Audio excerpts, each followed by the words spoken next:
Now we are so integrated, so included, that we are now gathering in little clusters, but we can sit anywhere.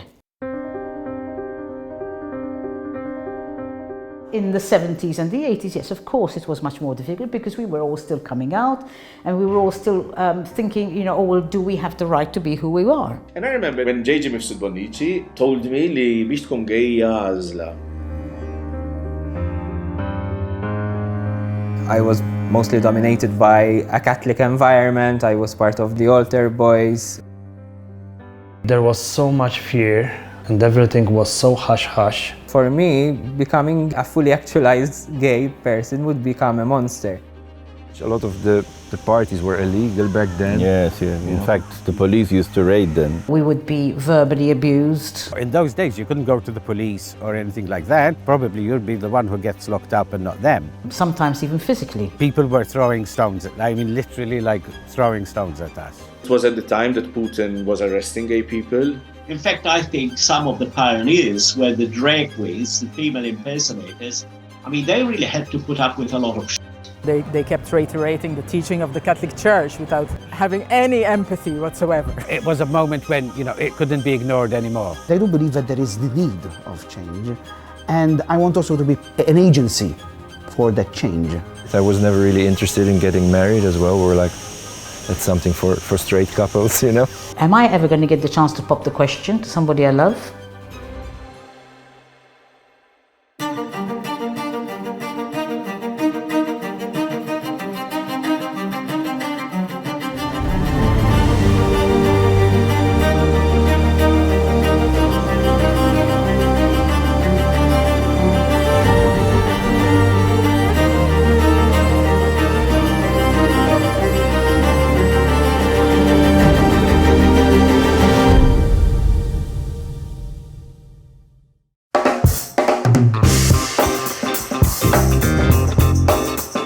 There was one bar in Parcherville, which was called Potter's, to which everyone went.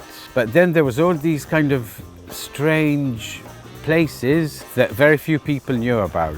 It was very small, it was very secret, but it was lots of fun. I met a friend who was in a relationship and they introduced me to the gay community. It was quite welcoming actually at the beginning, yeah.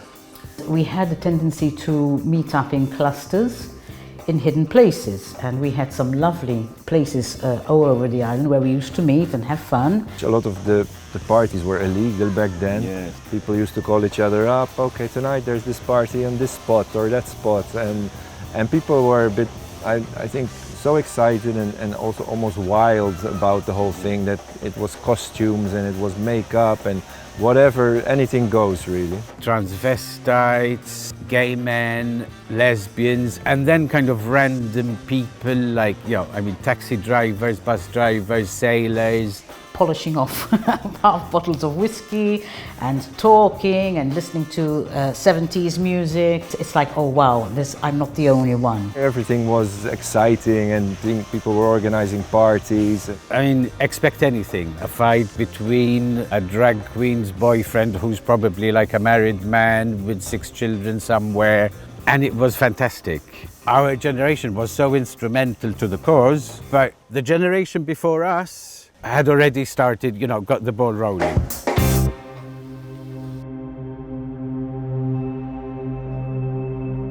I left Malta when I was 17 years old. So my coming out actually did not take place in Malta. I was in the religious life till around 1972.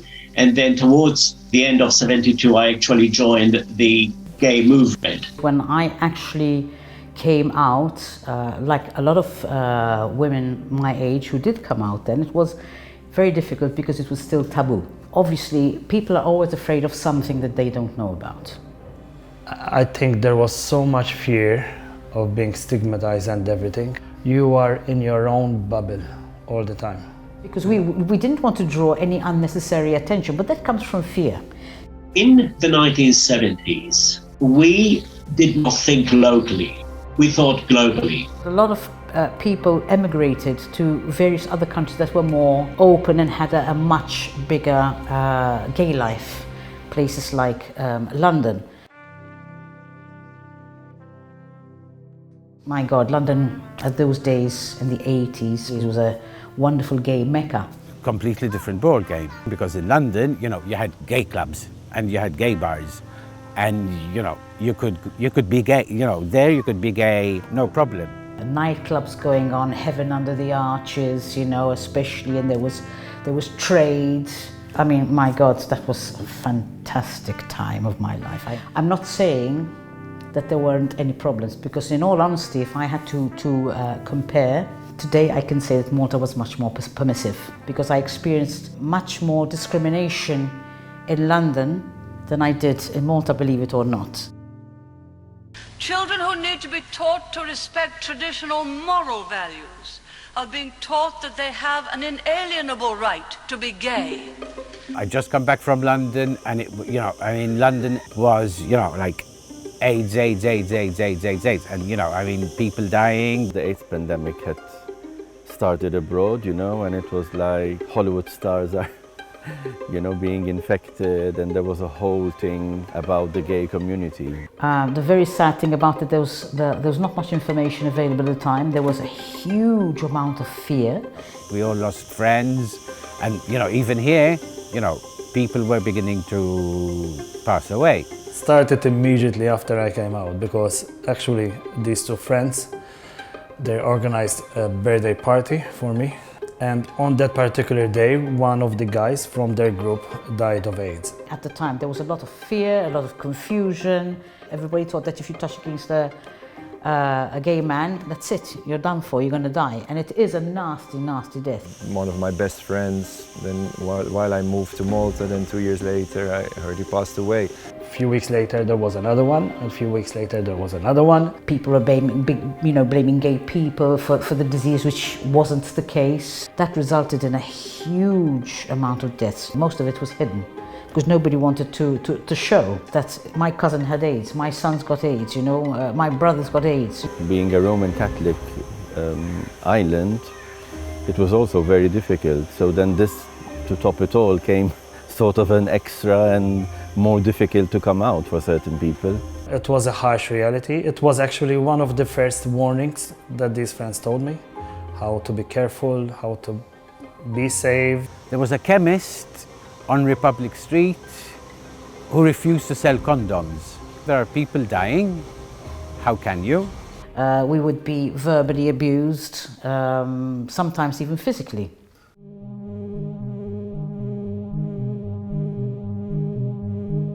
So this was like the shifts that it took back in the 90s. Again, very much underground, very much not mainstream at all, no mention of it in the media. I've worked in the media, and you have to project something responsibly. I am what I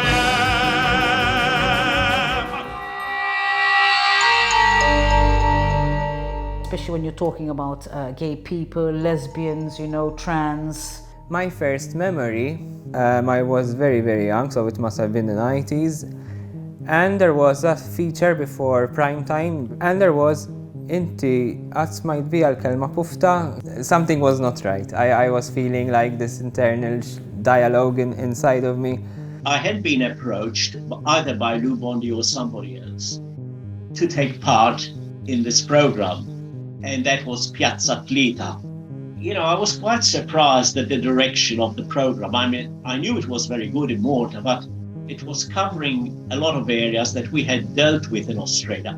But what was very interesting about that program, and I only found out later on, was the fact that I was the first Maltese gay person to actually appear on television. In the 90s, as we gradually progressed and people were starting to feel braver and more assertive and coming out and talking about things, sometimes it had negative impact. At the time, I really admired the courage of the people who stood out there on national TV and talk about it.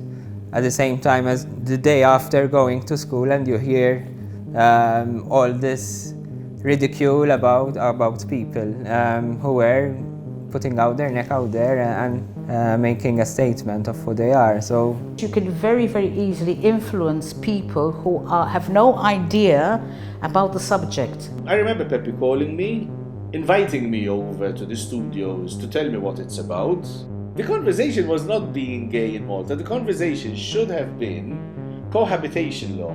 We went off on a tangent immediately. And I remember when JJ Mifsud Bonnici told me li biex tkun gejja għażla. Jiena ma stajtx naqbel miegħu fuq dak il-palk. Impossibbli li naqbel miegħu, ma tarax. Issa bżonn li inti tisma' 1, 2, 3, 4, erba' omosessuali. Le, inti qed tisma' jiena twilidtek, mela. But that does not make me ill, that does not make me sick, and that does not make me any lesser than any person in this house. I am an equal person. The reaction from straight people was amazing. Parents walking up to me, hugging me and telling me, oh, Madonna, nalla content. Unfortunately, not the same can be said about gay people. Much of the criticism I got was from gay men. One reason, of course, is they don't want to be outed. If I come out, I'm going to be outing other people who have made friends with me, including family members. It was more a question of duty. I did not set out to be a pioneer. I mean, I hate those titles or anything like that, because at the end of it all, you know, we all contribute something along the way. In fact, I think some of the pioneers were the drag queens, the female impersonators. I mean, they really had to put up with a lot of shit. I think I was around 7 or 8, and that era there was like Christmas time, the Negrette nightclub. They always bring like international drag queens, international female impersonators, and then I remember it was fascinating. Like I stood like this under the stage. And it was like I'm seeing something out of the world, and I find it even difficult to absorb it in my mind that maybe one time I can be here. It was 18 years old when I accepted that I am a gay man. I was in this club, this particular club. I was dressed up, and the owner of this club, he came to me and he told me, "Did you do shows?" And I still that moment. So I told him, "Yes, of course I do." But actually I never did a drag show. I've been dressed up as a woman and giving like shows every carnival since I was 7. I did it with a friend of mine. We was 2 at the time. We actually quite good. Then I started to promote myself as a female impersonator. I started to rehearse more. Then I started on television.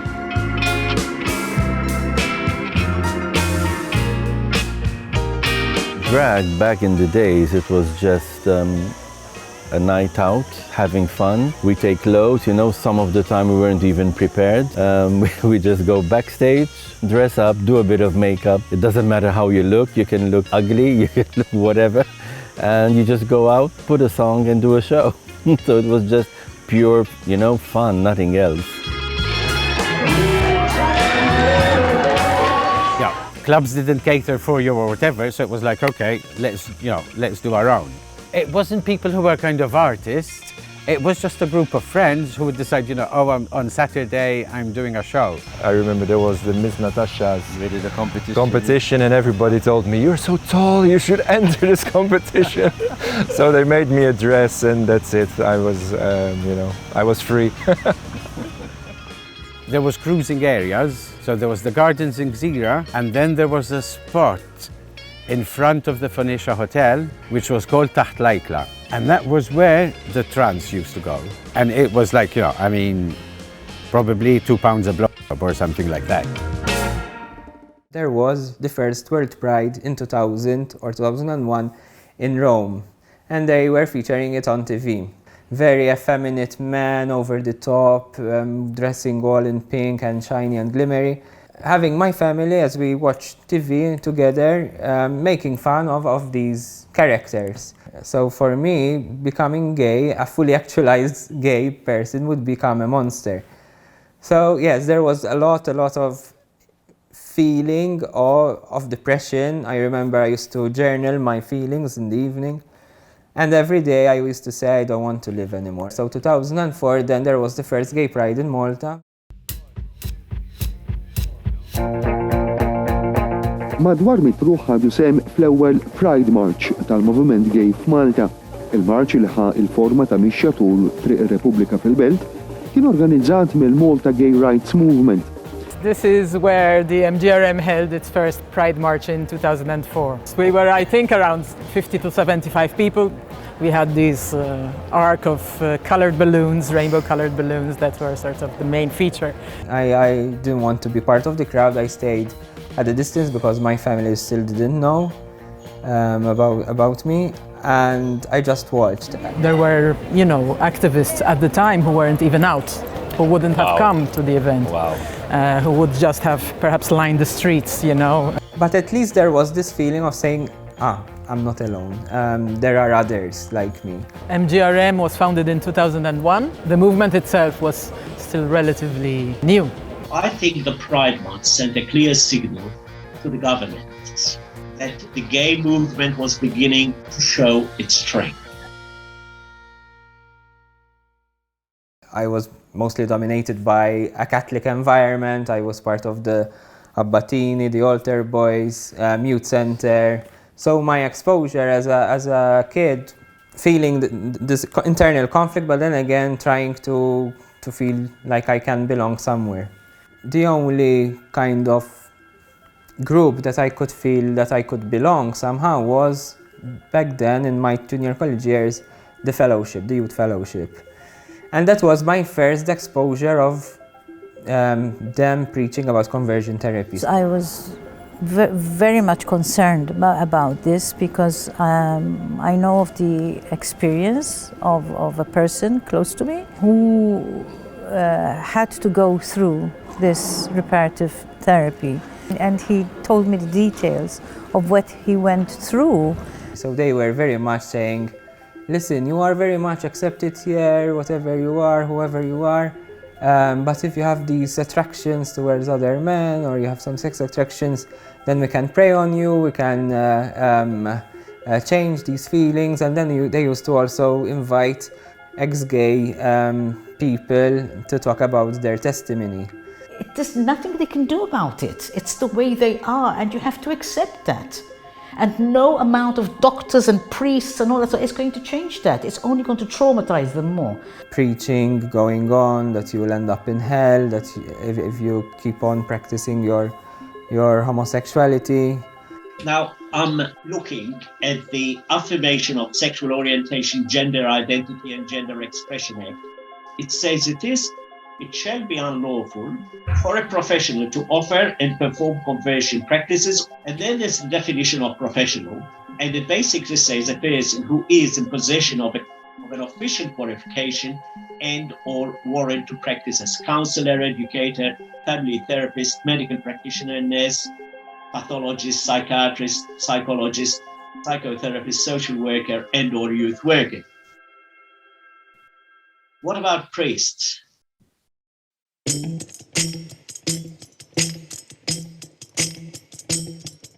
Malta has the advantage of being a small country where the distance, degrees of separation, so to speak, between society and politicians is not large. Before I entered politics, I was seeing a lot of injustices. And I remember meeting a politician at that time, and I was complaining. I was only 16, 17 years old at the time, about these injustices. And he said to me, so what are you going to do about it? We would meet with them, we would put forward our sort of expectations, demands, issues. And I remember thinking about it, and I thought, maybe that is what I should do. Generally, we were met with kind of, Malta is not ready for this yet. Well, change is always difficult for people to accept, especially if they think that this is going to affect their lives. Then in 2011, there was a kind of retreat done, and we were saying that by 2025, there is a chance that Malta will introduce equal marriage. Okay, well, I was skeptical, and I said to myself, with the right attitude and the right young people, I felt it was going to happen. I had been here for so long, but without any rights at all. I mean, we had built a life together, but if he had decided to throw me out, I wouldn't have had any rights to anything that we built together. I always had faith it was going to happen, because I always thought, you know, am I ever going to get the chance to pop the question to somebody I love? I don't think anyone expected the turnout that there was, the celebration that ensued, and I think you could see people's joy on their faces. It was quite amazing. And what I remember is that gay people who had sort of lived their lives but in relative kind of quiet obscurity turned up on that event. Even because, they came out. Yes, for them it was really an important moment. We have experienced some pretty amazing LGBTQI history on the island. That was absolutely marvelous. And then, in fact, we did get married in a civil union after all those years, so yeah. We didn't really propose, we didn't really do any fuss about it. We were like 7 years comfortably living together, saying, listen, isn't it time like we take it to the next level? And 2015, actually, we got married. Definitely a very happy day for both of us, for the people who were present, our loved ones. And straight away, we decided to look into growing our family. So yes, we proceeded with going forward through IVF and all that. And we managed to have a child of our own. It was like a key moment for us. Now this is, from this moment on, we have become a unit.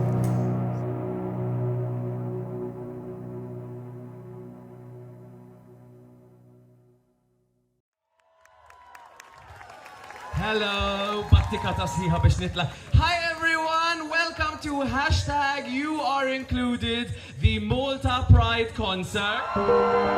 Now we are so integrated, so included, that we are now gathering in little clusters, but we can sit anywhere. Throughout the entire thing, we are going to be having a mini drag pageant, yeah! The community felt like that there was no spaces, not enough spaces where it could meet. It was mostly clubs. So work came about with that intent to kind of give back to the community that sense of belonging.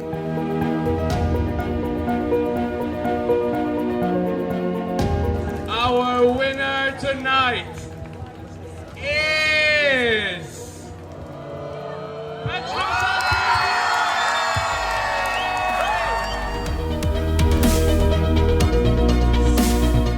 In 2016, then we took on a coordinating role with MGRM on Pride, and then 2017 onwards we ran with it in a way that we kind of grew from 1,000 people in 2016 to 2,500, then 4,000, and then 8,000 in 2019. So it just blew up. When I joined as a full-timer with ARC, it was Clayton, my colleague.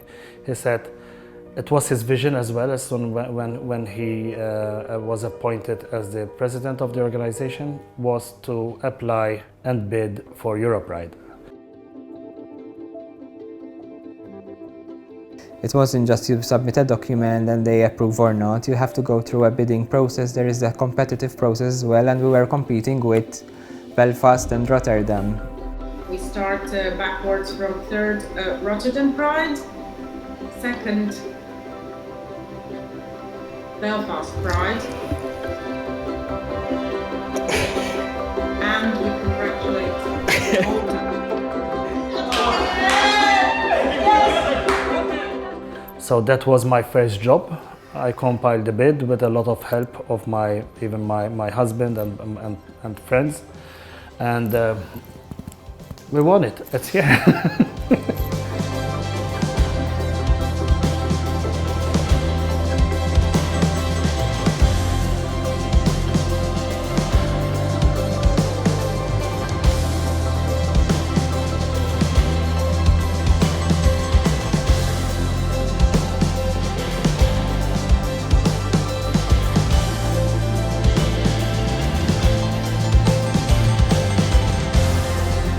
having Malta experiencing so many changes in such a short time could be also a role model, a best practice scenario to other countries that they could follow suit and give courage to other activists to say, listen, yes, Malta is a good example and why not? Our country can do the same. As always, as I say, pride is a tool for social change. It's about giving that sense back that there's nothing wrong with you, that you deserve to be celebrated. That remains a focal point in whatever we do with our events. You know, you have the high that you just gave a good party, 100 people were dancing, and I remember I put on the track Shems.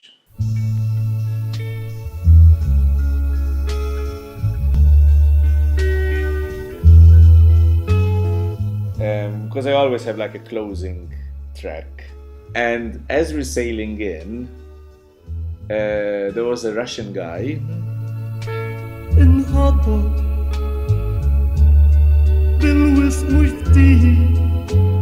who held the rainbow flag, started kissing it, and it was such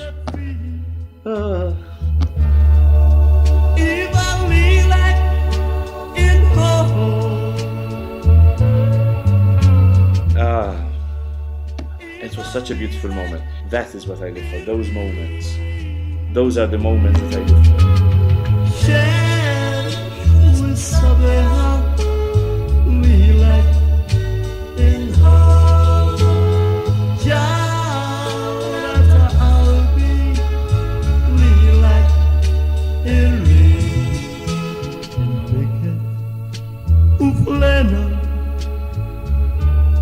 نفتكر فيه انتي فرجني